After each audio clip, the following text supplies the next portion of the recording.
When Isaiah was closing his remarks in chapter 33, verse 6, he says, the fear of the Lord is the key to this treasure. Which treasure? He talks of the treasure of God's salvation. He talks of the treasure of wisdom, the treasure of knowledge. And beyond that, he says that the foundation of our times will be based on this. He will send us help. And maybe I encourage you to actually go and read both verse 5 and verse 6 to understand what treasure he's talking about.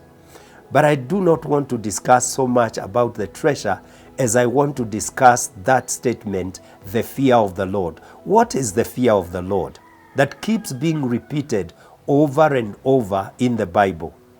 In the book of Proverbs, chapter 1, verse 7, he says that the fear of the Lord is the beginning of knowledge, very much related to what we have just read in Isaiah. And again, when you read in the book of Exodus, chapter 20, verse 20, Moses told the people of Israel that they should not dread God. This is when they were meeting with God and they were terrified. They didn't want to meet with him. They wanted Moses to be the one that is going to be meeting with God, and he brings the message. But Moses said, the reason why God is allowing you to see this or to encounter this is so that you may fear him.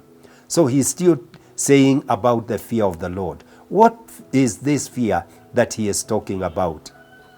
First, I want to say that this fear is not that we dread God in an evil way, but rather, I believe the fear of God comprises of reverence, deep reverence, where we owe him and we see him as great for who he is, where we love him because of what he is and how he has been and how he has revealed himself to us. You see, we find that God is perfect, and we must admire that perfection.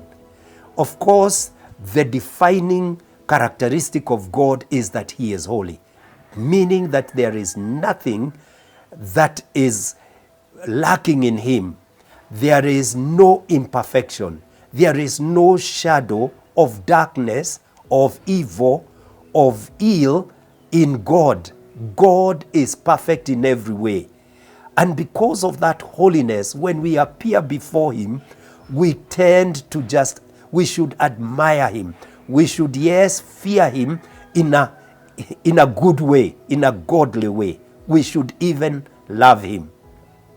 You notice that when Isaiah encountered God, Isaiah chapter 6, he says, in the year King Uzziah died, I saw the Lord.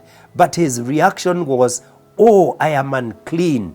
I am undone. I have seen the Holy One of Israel. And he is the same person in the previous chapter that was telling people, oh unto you, as if there was nothing wrong with him. But when he encountered the greatness of God, he is blown away by who God is. That is what God is, almost expecting of us when we encounter him. He is inviting us to dread that we should, or we could sin against him.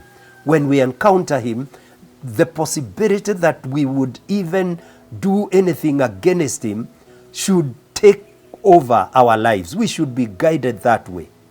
And you see, when that awe of God, when that reverence of God is within us, we are able to be humble. And humility is the counter, or is the antithesis of pride. And God says, I hate the proud. He invites us to actually be victorious in that we have overcome pride. And then we will dwell with him, because he says he dwells with those that are humble. I want to ask you, my brother, my sister, ask God like Moses did, show me your glory, so that we may fear him for who he is. And we will find that this will open the treasury of everything that is good and that is available in his kingdom. You and I should seek to fear the Lord with that understanding. My name is Karita Mbagara. I am glad to bring this message to you, and I look forward to meeting with you next week. God bless you.